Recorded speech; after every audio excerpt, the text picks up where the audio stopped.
Hello बच्चों, let's look at this question. The question asks, what is mutation? So इस question में हमसे पूछा गया है कि म्यूटेशन क्या होता है. सो म्यूटेशन जो है हम इसको अलग अलग हेडिंग्स में पढ़ते हैं. तो सबसे पहले जो हमारा की कॉन्सेप्ट होगा वो तो होगा कि म्यूटेशन की डेफिनेशन क्या है.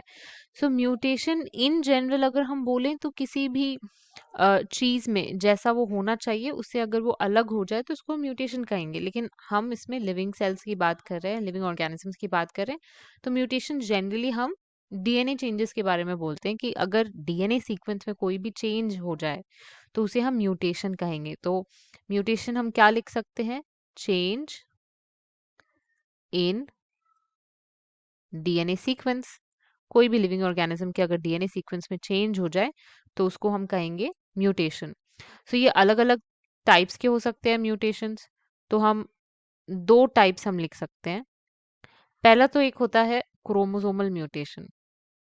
सो क्रोमोसोमल म्यूटेशन में क्या होता है कि जो नंबर ऑफ क्रोमोसोम्स हैं, जो नंबर ऑफ क्रोमोसोम्स हैं वो चेंज हो सकते हैं. यानी कि या तो एक्स्ट्रा क्रोमोसोम प्रेजेंट हो या तो एक क्रोमोसोम एब्सेंट हो. तो इसकी वजह से आपको क्रोमोसोमल म्यूटेशन देखने को मिलेगा. इसका एक बहुत कॉमन एग्जाम्पल है जो हम सब ने सुना ही होगा, जिसको हम बोलते हैं डाउन सिंड्रोम. और डाउन सिंड्रोम होता किस लिए है?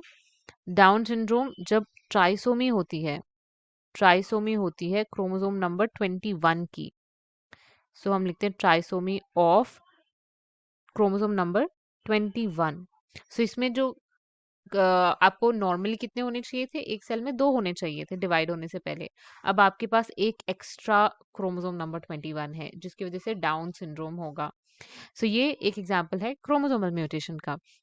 अगर हम और म्यूटेशन देखें तो एक और टाइप होता है जिसको हम कहते हैं point mutation. Point mutation. Point mutation में क्या होता है कि बस एक न्यूक्लियोटाइड की पोजीशन या तो अम, वो क्या बोलते हैं डिलीट हो जाता है या तो वो रिप्लेस हो जाता है.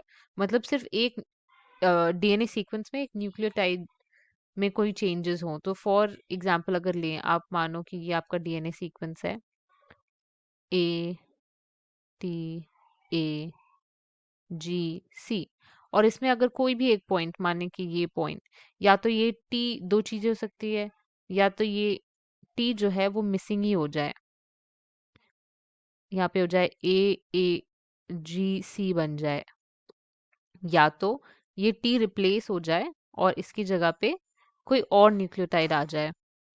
ए के बाद फॉर एग्जांपल यहाँ पे सी आ जाए और बाकी सारे वैसे के वैसे ही रहे, GC.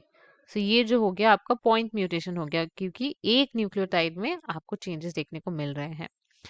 सो अब इसमें ये जो है ये दो मेन म्यूटेशंस होते हैं. कुछ और भी होते हैं जैसे कि हम अगर बोले germ line mutation. Germ line mutation में क्या होता है कि जो भी डीएनए सीक्वेंस में चेंजेस आए हैं वो गेमीट्स में आए हैं. गेमीट्स में आने का मतलब है कि वो नेक्स्ट जनरेशन को पास हो जाएंगी जो भी म्यूटेशन है. जैसे अगर आपके एग्स, जो ओवम है या फिर स्पर्म, उसमें कोई म्यूटेशन हुआ उसके डीएनए में तो वो नेक्स्ट जनरेशन को पास हो जाएगा. और उसकी जगह एक होता है सोमैटिक म्यूटेशन.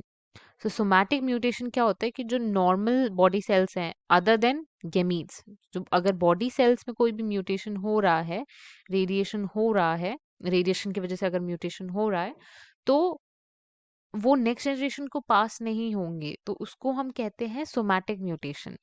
सो इसके कॉजेस क्या हो सकते हैं? इसके कॉजेस भी बहुत सारे हो सकते हैं.